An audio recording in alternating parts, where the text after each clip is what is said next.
요한계시록 1장 16절을 보시면 그의 오른손에 7별이 있고 그 입에서 좌우에 날선 검이 나온다. 아멘. 그 입에서 좌우에 날선 검, 바로 진리의 말씀입니다. 그 얼굴은 해가 힘있게 비추는 것 같더라.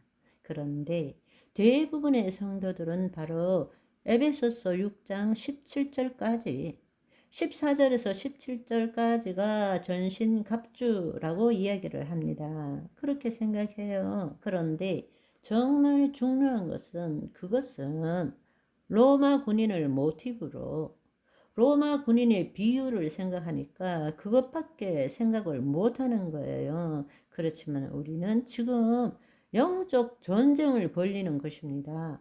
영적 전쟁을 벌이기 위해서 사도 바울이 본 로마 군인을 모티브로 가졌지만 영적 전쟁은 우리 육체에 보이는 무기만으로는 영적 전쟁에 승리할 수 없다라는 것입니다. 눈에 보이지 않는 무기가 필요하다는 것을 알아야 합니다. 그것은 바로 기도와 간구입니다. 아멘. 그래서 바울은 영적 전쟁을 위해서는 이 신체의 전신갑주로 무장할 뿐만 아니라 기도와 간구로 무장해야 한다는 것입니다. 그래서 에베소서 6장 18절을 보시면 모든 기도와 간구를 하되 항상 성령 안에서 기도하고 이를 위하여 깨어 구하기를 항상 힘쓰며 여러 성도를 위하여 구하라. 이렇게 말하고 있는 것입니다. 전쟁을 위해서는 신체의 무장뿐만 아니라 하나님과 생명적인 관계를 가지기 위해서 기도와 간구가 절대적으로 필요하다는 것입니다. 내 자신을 포기하고 하나님 안에 거하기 위해서 기도가 필요한 것이고, 하나님의 말씀의 능력이 나타나기 위해서는 간구가 필요한 것입니다. 이것을 위해서는 항상 모든 기도와 간구를 성령 안에서 행해야 한다는 것입니다. 왜냐하면 성령님께서 우리의 생각을 아시고 하나님의 뜻에 맞추어 하나님께 올려드리고 하나님의 뜻을 또한 우리에게 알려주시는 분이 성령님이시기 때문입니다. 따라서 우리는 늘 성령 안에서 무시로 성령 안에서 기도할 줄 알아야 한다는 것입니다. 아멘.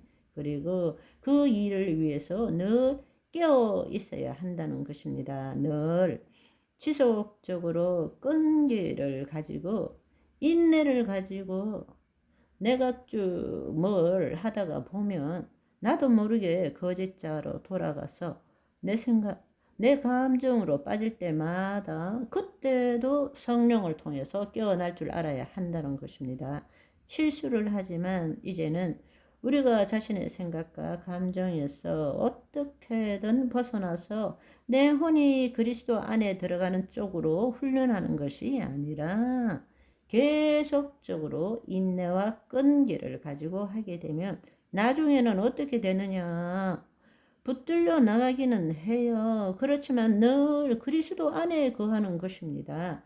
내 혼이 그리스도 안에 거하면서도 가끔 가다가 붙들려 나가지만 곧 깨워서 다시 돌아오는 것입니다. 아멘. 그런데 대부분 거짓자로 출발한 사람들은 여기서 어떻게 하면 거룩해질 수 있고 내 혼이 하나님의 영 안에 더 오래 머물 수 있을까?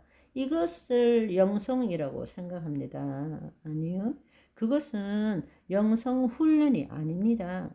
진정한 영성 훈련은 이미 내 혼이 하나님의 영 안에 있기 때문에 어떤 상황, 어떤 처지라도 내 혼이 내 생각과 내 감정, 즉 내 몸에 끌려가지 않도록 하는 것이 영성훈련이라는 것입니다. 그래서 여기서 성령 안에서 영적으로 끈기를 가지고 인내를 가지고 늘 깨어있는 훈련을 하라는 것입니다. 처음에는 잘 안 될지 모르지만 나중에는 자연스럽게 그런 삶을 살 수 있게 되는 것입니다. 아멘. 그런데 놀랍게도 이 마지막 18절에 보면 조금은 이상한 이야기가 나옵니다. 왜냐하면 마지막 18절에 여러 성도를 위하여 구하라 라고 말하는 것입니다. 여러 성도를 위하여 구하라. 도대체 무슨 뜻일까? 왜 사도 바울은 이 말씀을 생뚱맞게 여기다 덧붙였을까요? 다시 한번 생각해 보시면 우리는 지금 영적 전쟁을 위해 무장하는 것이지, 로마 군인이란 개인이 영적 전쟁, 마귀와 대적하기 위해서 무장하는 이야기가 아니라는 것입니다. 우리는 영적 전쟁에 대한 이야기를 하는 것입니다. 그 영적 전쟁의 무장에 대해서 이야기하는 것입니다. 단지 신체에 국한된 무장을 말하는 것이 아닙니다. 여러분, 잘 생각해 보십시오. 마귀는 나를 직접 공격하기도 하지만 더 많은 경우에 내 자신이 아니라 다른 사람과의 관계를 통해서 공격합니다. 그것도 가까운 사람을 통해서. 마귀는 우리로 하여금 하나님과 우리를 분리시킬 뿐만 아니라 나와 다른 사람과의 관계도 이간질을 시키고 시기 질투하고 분열하게 만들므로 상처를 주고 받고 미워하고 분노하고 용서하지 못하게 만든다는 것입니다. 이것이 바로 마귀의 전략입니다. 내가 아무리 잘 무장되어도 관계에 어려움이 있으면 헤어나기 힘들게 되는 것이죠. 따라서 우리가 함께하는 사람을 위해서 기도해야만이 마귀의 공격에서 승리할 수 있다라는 것입니다. 내 코가 석자다 하지 마시고 서로를 위하여 기도하는 저와 여러분이 되시기를 소망합니다. 바이바이.